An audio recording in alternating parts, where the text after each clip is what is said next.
Akkam jirtan daawwattoota OMN gabaas addaa isiniif qabna. Hiriirri mormii guddichi dubartoota qofa hirmaachisee baha Oromiyaa magaalaa Awwadaayitti guyyaa irraa hagayya 30 2020 ganama irraa sa'aatii 3 walakkaatti dho'e. Hiriirri kun qarree fi hawwan dabalatee akkasuma haadholii warraa bifa qindoomina qabuun irratti hirmaachuun sagalee isaanii dhageessisaa akka turan maddi keenya Awwadaa irraa bilbilaan OMN itti hime. Kaayyoon hiriira kanaa gudeeddaan shamarran Oromoo irratti waraana mootummaatiin gaggeeffamaa jiru nurraa haa dhaabbatu.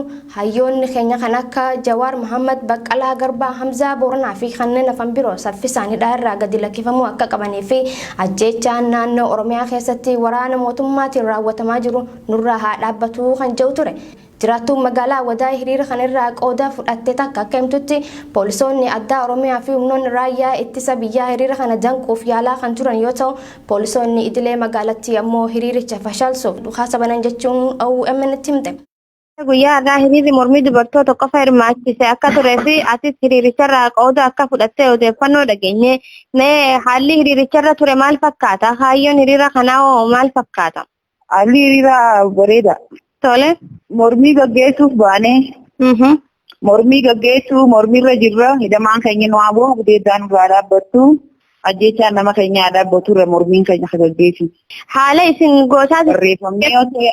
Humni tika mootummaa dhukaasa akka bane dhageenya. Isin keessaa namni miidhame jiraa? Katumamees ni jira, hidhamu jirus ni jira. Nama meeqaatu hidhame amma ammaatti kan rakkoolee miidhaan irra geessee hoo meeqa? Anqa ammaatti hidhamu jiru hedduu ammallee jiran ammallee reebicha irra gaggeessu jiran amma mataa kiyyaafuu waan dhokadheetiif baafadhee jira. Tole mee ati yeroo ammaan tanaa hiriira sanirraa qooda fudhattee jirta. Haalli magaalaa keessa jiru maal fakkaata yeroo ammaa? Haalli magaalaa keessa jiru ammallee reebichaa fi qabiinsa namaarra jiran waraanni poolisii magaalaati amma qaba. Yeroo nuti mormii gaggeessu jirru adeemaa nu dhufee poolisii magaalaati. Poolisii magaalaa dhufee dhukaasa nurra banee reebicha nurra gaggeesse. Namoonni reebaman baay'inni isaanii beektaa? Hedduun reebamee jira. Uleen dhufee nutume, uleen dhufee lafa nutume poolisii magaalaatiin reebicha nurra gaggeessee poolisii magaalaatiin reebicha adda addaa ammallee fiigichaa fi hidhaas poolisii magaalaa nurra gaggeessu jira yeroo ammaa keessa jiru sanatti. Akka odeeffannoo gama biraatiin fudhannetti poolisii magaalaa qofa osoo hin taane humni raayyaa ittisa biyyaatillee dhukaasa akka isin irratti banee dhageenya kun hanga. Humni raayyaa ittisa biyyaa booda humni raayyaa ittisa biyyaa duubarraa dhufee dura dhukaasa nurra banee mormii hiriira keenyaarra dhukaasa nurra banee yeroo fuula duraan nu dhufee rabshaa'e poolisii magaalaati. Tole jiraattu magaalaa Awwadaa yaadannuuf kan itti hedduusi galateeffannaa. Haa ta'u malee dhukaasa baname kanaan gaagaamni lubbuus ta'ee miidhaan dhaqqabe kan hin jirre ta'uu odeeffannoo garasii arganneen qulqulleeffannee jirra. Humnoonni tika mootummaa dubartoota hiriiricha irraa qooda fudhatan walitti funaanuun galma guddicha magaalaa Awwadaayitti argamu jechuunis iddoo ofiif qubatanitti akka geessan namni garasii dubbifnee ifoomseeti jira. Kana malees dubartoota hedduu hidhuuf barbaacha irra kan jiran ta'uu odeeffannoo garasii dhaqqabeen mirkaneeffannee jirra. Xumura irratti hiriirri qarree fi hawwan hirmaachise kan magaalaa Awwadaayitti gaggeeffame kun guutuu Oromiyaatti akka qindaa'u qeerroo fi qarreen qooda isaanii baachuu qaban jaame. Daawwattoota keenya kabajamoo haala magaalaa Awwadaayii keessa jiru oduu teenya idilee keessatti kan isiniif dhiyeessinu ta'a. Amma sittuu sagantaalee OMN tanan waliin turtii gaarii.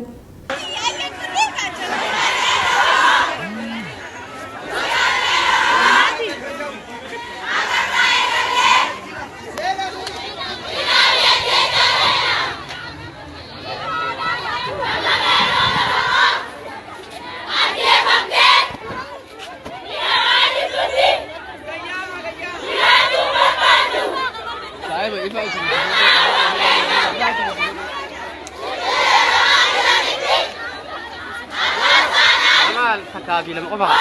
Berbalik itu kah? Rumah besar.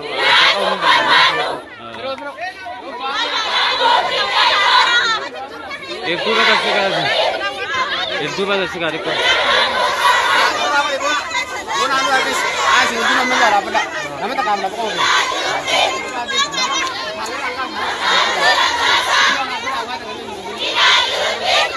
Kamera. Maka hari itu di rumah dia nak kamu apa?